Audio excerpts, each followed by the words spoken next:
Pasang belum belum belum. Sabar. Ada apa itu? Kalau live streaming? Iya, karena ada janji layarnya. Ya.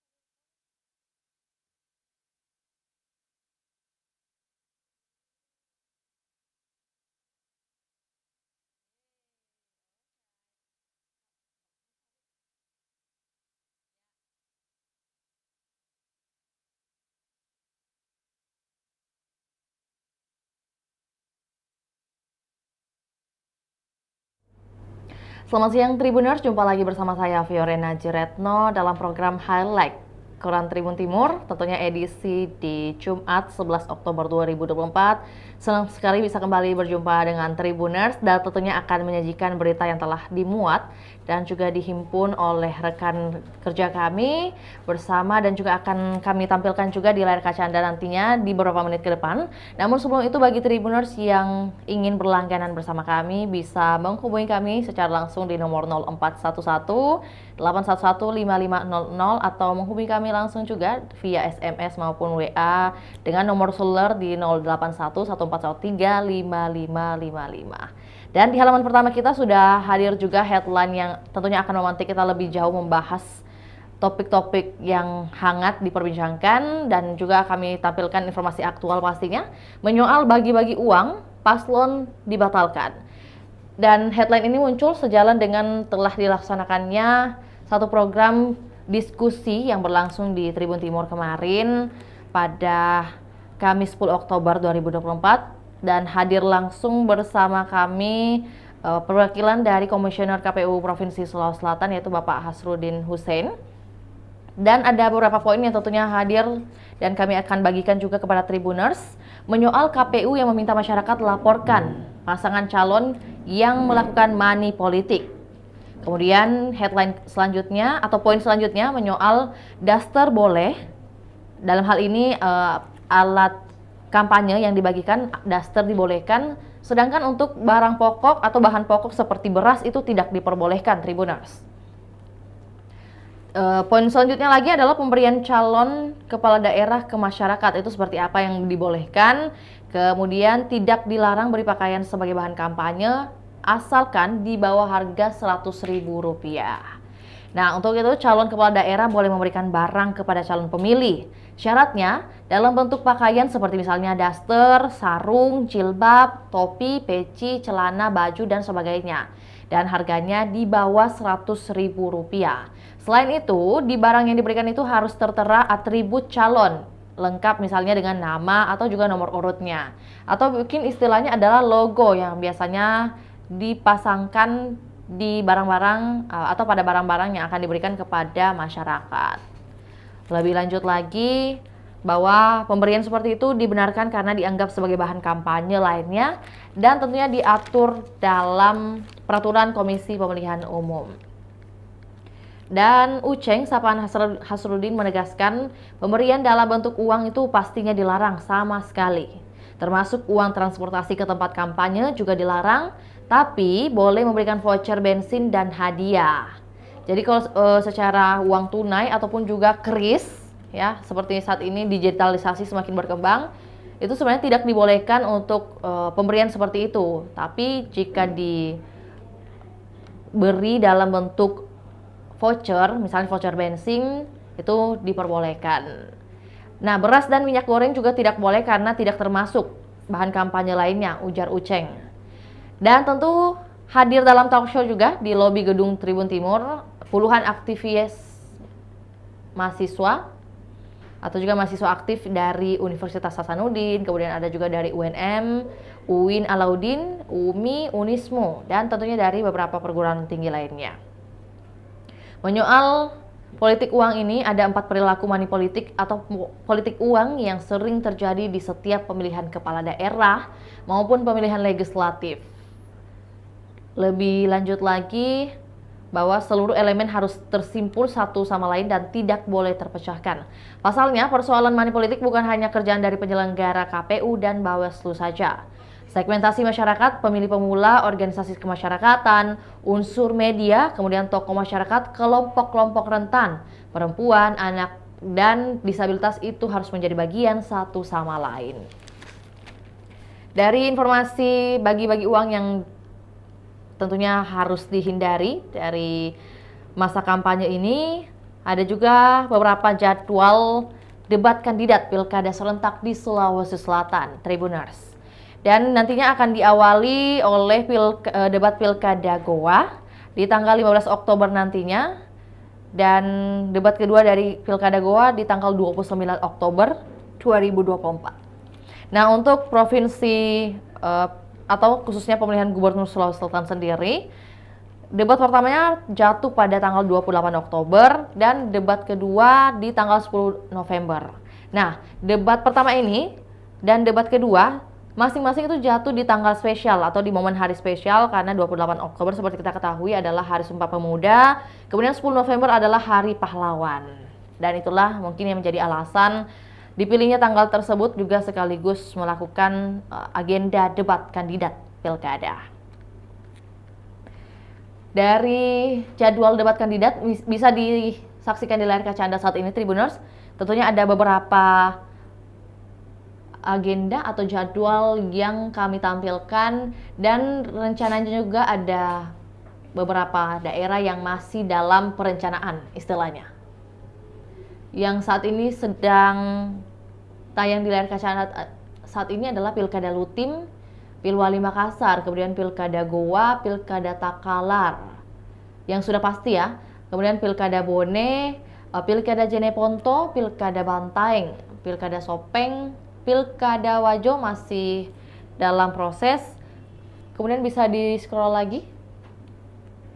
Ada Pilkada Maros, Pilkada Pangkep, kemudian Pilkada Pindrang, Pilkada Enrekang. 5 daerah lainnya lagi adalah Pilkada Sidrap, Baru, Parepare, Luwu, dan Palopo. Bisa disimak terlebih dahulu, Tribuners. Saat ini sedang tampil di layar kaca Anda saat ini. Dan bukan hanya menyoal jadwal debat kandidat saja, namun ada juga informasi yang kami tampilkan menyoal api jadi rebutan emak-emak untuk selfie. Nah, perayaan Maulid Nabi Muhammad 1446 Hijriah di Gedung Lestari 45 Jalan Urip Sumoharjo, Makassar berlangsung meriah. Acara ini dihadiri ribuan orang dan didominasi oleh ibu-ibu atau emak-emak. Acara ini diselenggarakan oleh pengurus besar Darut Dakwah Wal Irsyad. Dan usai acara, kemeriahan semakin terasa di mana ibu-ibu peserta Maulid ramai-ramai mendatangi Munafri Arifudin yang hadir juga di acara tersebut.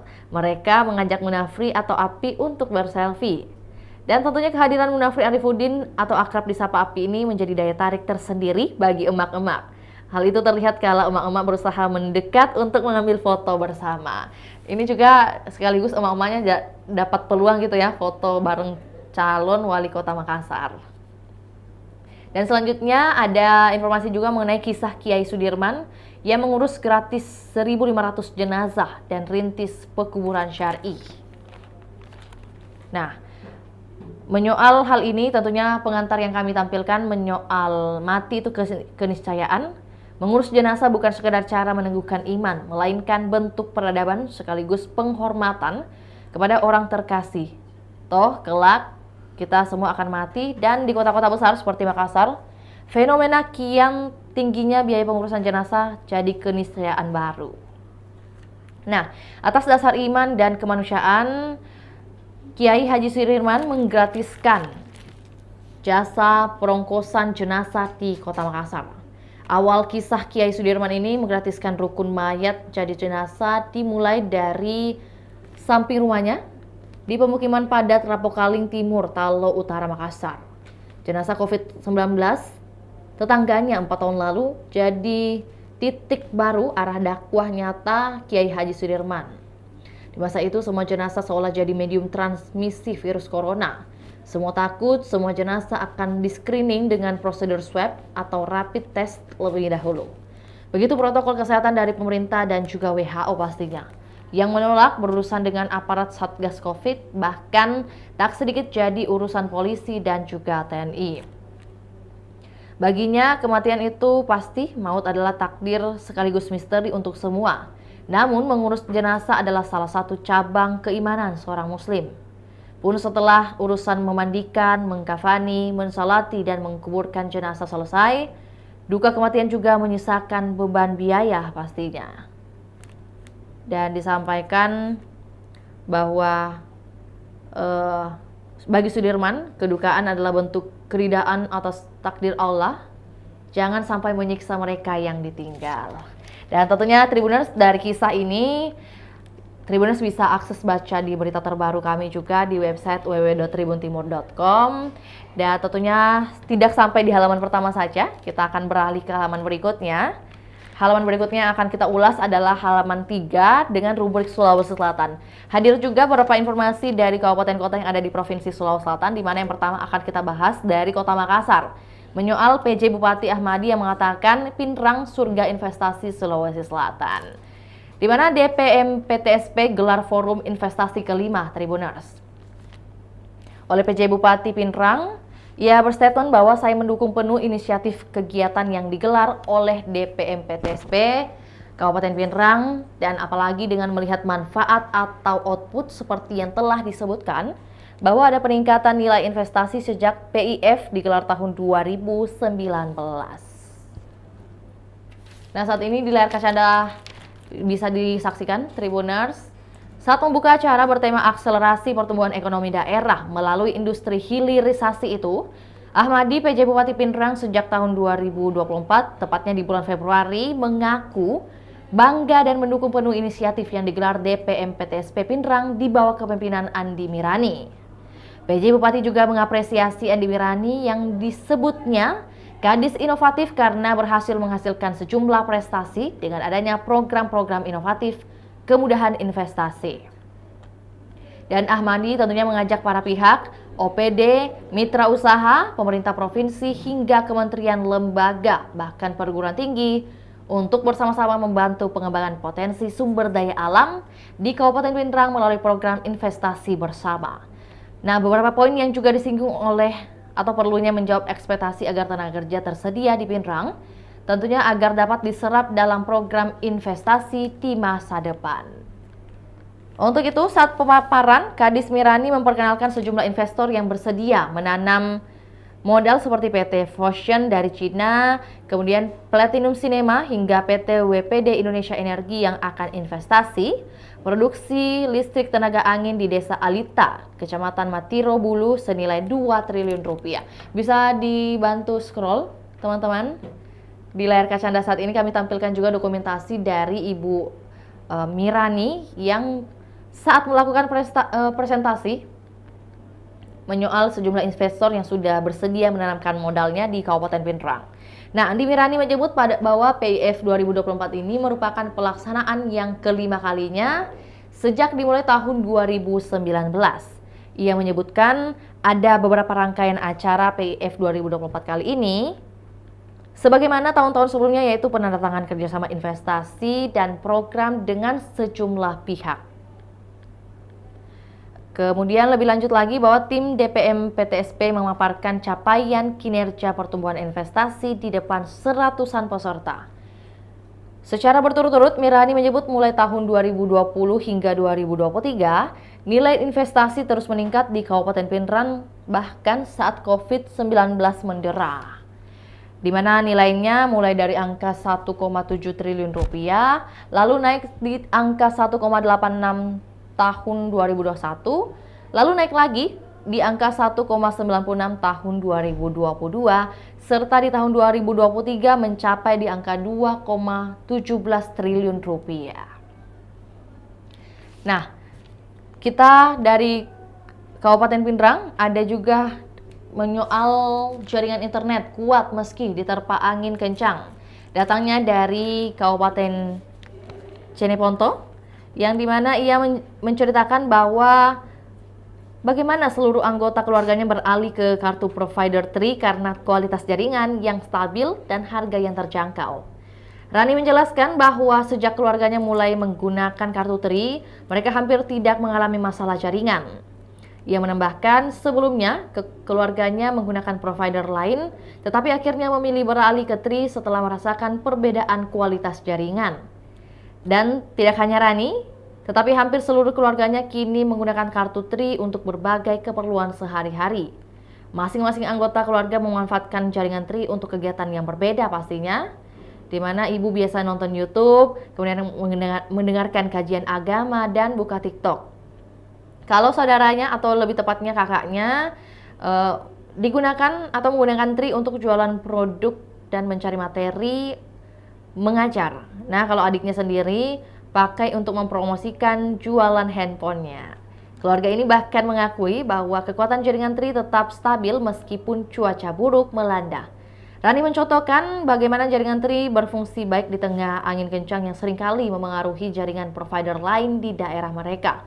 Misalnya, biasanya kalau datang angin kencang di Jeneponto, jaringan provider lain itu tiba-tiba hilang. Tapi untuk Tri sendiri, tetap kuat dan tidak terjadi masalah.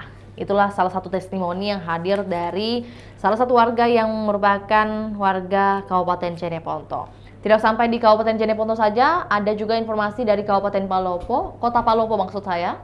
Kota Palopo di mana bakal punya kantor imigrasi yang menangani 5 kabupaten. Disampaikan oleh Kementerian Hukum dan HAM yang akan membangun kantor imigrasi kelas 2 non-TPI Palopo. Kantor imigrasi dibangun Jalan Pemuda, Kelurahan Takalala, Kecamatan Waras Selatan, Kota Palopo. Dan wilayah kerja imigrasi Palopo nanti akan meliputi 5 kabupaten di sekitar Kota Palopo, di mana ada bukan hanya masyarakat Palopo saja yang akan merasakan pelayanannya, tetapi juga masyarakat dari Kabupaten Luwu, Luwu Timur, Luwu Utara, dan Toraja Utara. Untuk itu luas area pembangunan kantor imigrasi Palopo ini akan sebesar 5.091 meter persegi. Dan kantor imigrasi ini akan dilengkapi dengan fasilitas masjid, kantin, toilet, dan area parkiran pastinya. Tak hanya itu, nantinya juga disediakan rumah khusus untuk pegawai dan staf yang bekerja.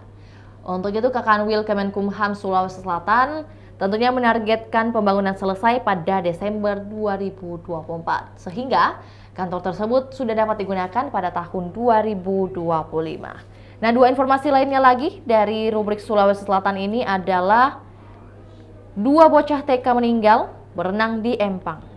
Karena berenang di Empang, jadi yang menjadi alasan 2 bocah ini meninggal dunia. Kejadian tersebut berlangsung di Dusun Taipa, Desa Majanang, Kecamatan Maros Baru, Kabupaten Maros, Sulawesi Selatan.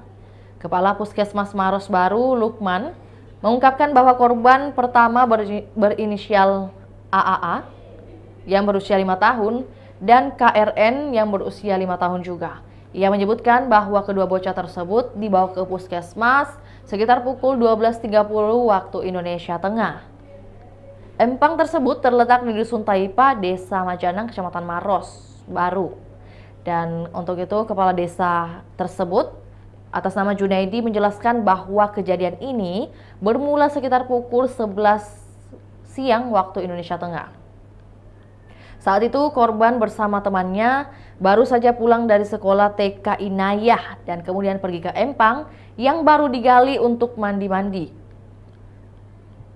Sekitar pukul 11.30 waktu Indonesia Tengah, salah satu teman korban pulang dan memberitahu orang tua bahwa anaknya telah meninggal di Empang. Setelah menerima kabar, pada pukul 12.15 waktu Indonesia Tengah, keduanya dievakuasi menuju Puskesmas Kabupaten Maros Baru untuk mendapatkan pertolongan pertama. Dan disampaikan oleh Kepala Puskesmas Maros Baru bahwa atas nama Lukman, ia mengungkapkan bahwa korban tiba di lokasi, tepatnya di Puskesmas tersebut pada pukul 12.30 waktu Indonesia Tengah. Dan Lukman menambahkan bahwa tidak ditemukan luka pada tubuh korban dan mereka diperkirakan meninggal akibat kehabisan napas saat berada di dalam air.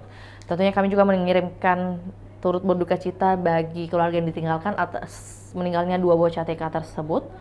Dan tidak hanya sampai di situ, Tribuners, masih ada satu headline lagi dari rubrik Sulawesi Selatan ini, yaitu Starlink untuk 20 sekolah di Kabupaten Luwu. Menyoal konektivitas jaringan di Kabupaten Luwu, Sulawesi Selatan masih belum merata. Dan hingga saat ini masih banyak warga Luwu yang belum merasakan jaringan internet. Padahal kebutuhan jaringan internet sangat diperlukan, apalagi untuk mendukung pembelajaran siswa berbasis digital. Oleh karena itu, PJ Bupati Luwu Muhammad Saleh mengatakan dan telah mengalokasikan anggaran untuk pengadaan Starlink. Dan berstatement bahwa Starlink ini merupakan layanan internet satelit dikembangkan oleh Elon Musk melalui perusahaannya yaitu SpaceX. Layanan ini memanfaatkan satelit-satelit yang berada dekat dengan permukaan bumi atau low Earth orbit atau yang disingkat dengan LEO.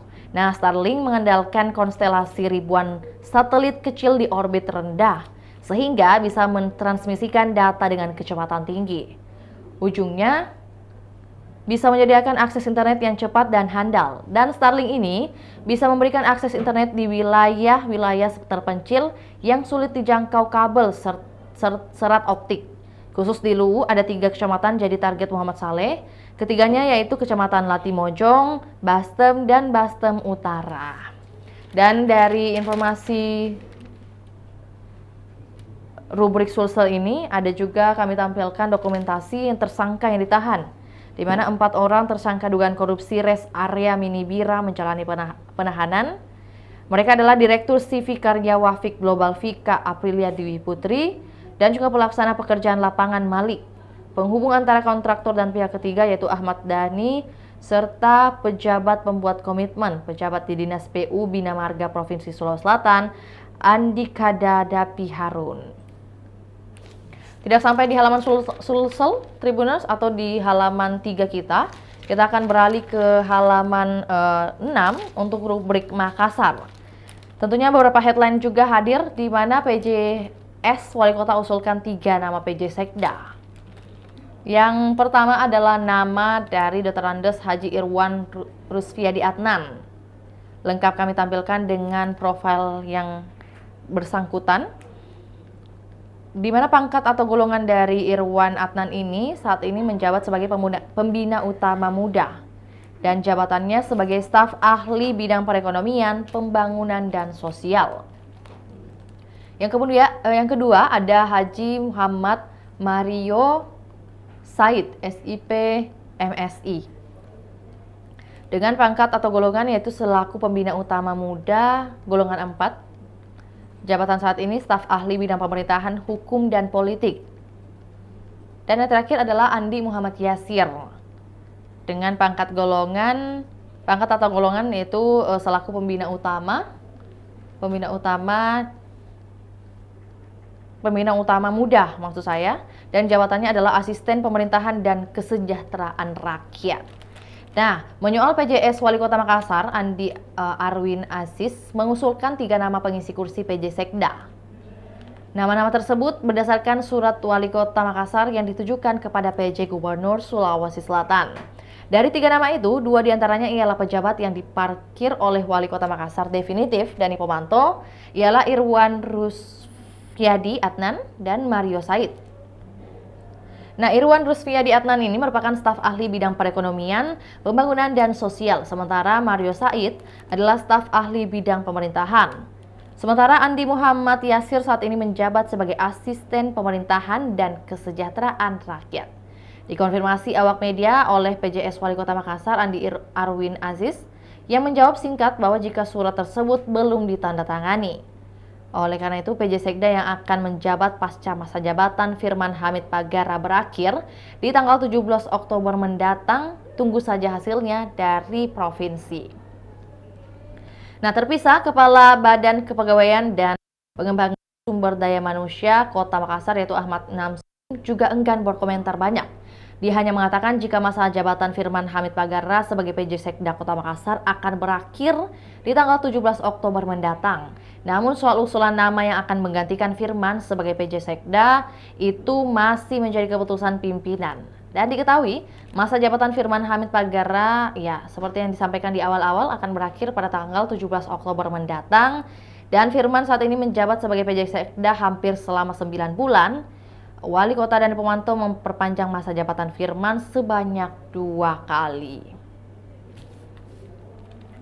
oleh pengamat mengatakan bahwa syarat politis katanya menyoal adanya pergantian PJ Sekda Kota Makassar yang dinilai syarat dengan muatan politis. Hal ini disampaikan oleh pengamat politik dari Universitas Islam Negeri Alauddin Makassar atas nama Ibnu Hajar.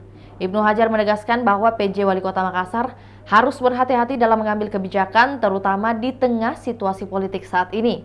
Menurutnya, 3 nama yang diusulkan terkesan memiliki kecenderungan tertentu. Ia juga menilai bahwa pengganti PJ Sekda berpotensi memicu kegaduhan yang menimbulkan sorotan publik. PJ Wali Kota seharusnya tidak terlalu jauh mencampuri urusan Pemkot Makassar karena hal tersebut bisa menimbulkan kecurigaan publik. Ibnu Hajar juga menegaskan bahwa mencari sosok yang tepat untuk mengisi posisi Sekda Makassar tidaklah mudah. Terlebih, 2 dari 3 nama yang diusulkan dinilai tidak memiliki kinerja yang baik, terbukti dengan ditempatkannya mereka sebagai staf ahli pada masa wali kota definitif. Kedua nama tersebut adalah Irwan Adnan dan Mario Said. Irwan Adnan menurutnya sebelumnya pernah berniat untuk mengikuti kontestasi politik di kota Makassar. Munculnya nama Irwan sebagai calon PJ Sekda dianggap akan menimbulkan pertanyaan. Inilah sudut pandang dari pengamat politik, khususnya yang berasal dari Universitas Islam Negeri Alauddin Makassar. Dan selanjutnya ada informasi mengenai IPAL Losari yang bermanfaat untuk Kota Makassar. Kepala Dinas Pekerjaan Umum Kota Makassar berstatement bahwa dengan demikian, kualitas air di perairan sekitar akan terjaga dan pencemaran lingkungan dapat diminimalisir. Menyoal IPAL atau instalasi pengolahan air limbah merupakan salah satu proyek pemerintah pusat di bawah kepemimpinan Presiden Jokowi. Proyek ini telah diresmikan Presiden Jokowi pada 22 Februari lalu dan berlokasi di Jalan Metro Tanjung Bunga, Kota Makassar. IPAL tersebut berkapasitas 16.000 meter kubik per hari dengan panjang jaringan, khususnya perpipaan air limbah sepanjang 96 km dan bisa melayani 41.000 kepala keluarga. Kepala Dinas Pekerjaan Umum Kota Makassar Sulhaisi Zubir menyampaikan, IPAL merupakan proyek pembangunan instalasi pengolahan air limbah yang sangat penting bagi masyarakat. Manfaat dari pembangunan IPAL ini dapat melindungi lingkungan, di mana IPAL berfungsi mengolah air limbah sebelum dibuang ke lingkungan. Kedua, IPAL memiliki manfaat meningkatkan kesehatan masyarakat. Diketahui, air limbah yang tidak diolah dapat menjadi sumber penyakit. Dengan adanya IPAL, risiko penyebaran penyakit akibat air limbah sangat ditekan. Selanjutnya, IPAL juga mendukung sektor pariwisata. Air yang bersih dan lingkungan yang sehat merupakan daya tarik tersendiri bagi wisatawan. Dan tentunya secara keseluruhan pembangunan infrastruktur seperti IPAL Losari memberikan kontribusi yang sangat besar bagi pembangunan Kota Makassar. 2 headline lainnya lagi adalah pelaku pengeroyokan SMA 1 sebut korban pukul adiknya. Kepala Sekolah Menengah Atas Negeri 1 Makassar, yaitu Sulihin Mustafa menjelaskan ihwal viralnya kasus pengeroyokan siswa oleh kakak kelas di depan sekolah Jalan Bawakaraeng pada Senin 7 Oktober. Sulihin Mustafa menjelaskan berdasarkan hasil investigasi dan keterangan beberapa siswa, pemicu pengeroyokan disebabkan salah satu pelaku yang merupakan siswa kelas 12 tidak terima adiknya dipukul oleh korban berinisial SM berusia 15 tahun. Di mana sebelum kasus pengeroyokan itu terjadi, korban SM lebih dulu memukul siswa satu kelasnya. Nah, siswa yang dipukul SM ini pun melapor ke kakaknya yang duduk di bangku kelas 3. Kemudian teman kelasnya yang dipukul ini ada kakaknya di kelas 12 ini yang memicu. Nah, setelah melaporkan ke kakaknya, mungkin muncul solidaritas, akhirnya muncul kejadian ini, sambungnya. Ini merupakan statement yang disampaikan oleh Sulihin. Sulihin selaku kepala sekolah dari SMA Negeri 1 Makassar. Dari pendalaman sementara, siswa yang diduga melakukan pengeroyokan terhadap SM berjumlah 4 orang. Semuanya merupakan siswa kelas 12 yang merupakan senior SM. Saat ini tentunya pihak sekolah sementara masih melakukan pendalaman dan mengundang para orang tua siswa yang terlibat untuk memberikan klarifikasi ke pihak sekolah. Dan berdasarkan keterangan korban yang dipukul oleh SM, awalnya dia sedang berdiri di pintu kelas lalu tiba-tiba dipukul dari arah belakang oleh anak ini. Dan yang terakhir dari halaman Makassar ini adalah informasi geng motor bikin ricu di Jalan Manuruki 2. Datanya dari Kota Makassar. Viral di media sosial, kawanan geng motor beraksi lagi di Kota Makassar. Kali ini geng motor menyerang pemukiman warga di Jalan Manuruki 2, RT 2, RW 9, Kelurahan Mangasa, Kecamatan Tamalate. Dalam unggahan akun Instagram @kareba.bigpost, Bugispost maksud saya, aksi penyerangan itu disebut terjadi pada Kamis 10 Oktober sekitar pukul 2:30 WITA dini hari. Tampak dalam rekaman CCTV para pelaku berboncengan motor mendatangi lokasi. Seorang pelaku turun dari motor dan tampak menenteng bambu panjang. Seorang pemuda tampak lari melihat kedatangan para pelaku yang mengendarai motor. Selain itu, pelaku juga tampak merusak lapak jualan warga dengan menyeret badan jalan. Tidak hanya itu, salah satu rumah warga juga digedor-gedor pelaku. Dan usai melancarkan aksinya, para pelaku pun meninggalkan lokasi. Oleh Kapolsek Tamalate AKP Aris Sumarsono membenarkan adanya kejadian tersebut. Menurutnya, saat ini personel Polsek Tamalate sementara menyelidiki kasus penyerangan ini. Para pelaku mencari seorang di lokasi kejadian namun tidak ditemukan. Itulah yang mungkin saat ini menjadi motif dari adanya geng motor yang melakukan aksi ricu ini. Dan yang terakhir adalah dokumentasi yang kami tampilkan juga mengenai jogging bersama yang dilakukan oleh rombongan calon wali kota nomor urut 2 Andi Seto melakukan jogging bersama yang berlangsung di kawasan CPI Makassar pada Kamis kemarin 10 Oktober. Kawasan elit di tengah kota Makassar tersebut merupakan tempat yang ramai sebagai tempat olahraga, lari, dan bersepeda, baik itu di pagi hari, siang hari, dan sore hari setiap harinya. Dan tentunya informasi tadi juga sekaligus menutup perjumpaan kita di hari ini, Tribuners. Terima kasih masih setia menyaksikan program Highlight Koran Tribun Timur. Tentu sampai jumpa di program reguler lainnya akan kami sajikan setiap harinya. Saya Fiorena Jiretno, mewakili segenap kru yang bertugas pamit undur diri. Selamat sore dan sampai jumpa. Download Tribun X sekarang, menghadirkan lokal menjadi Indonesia.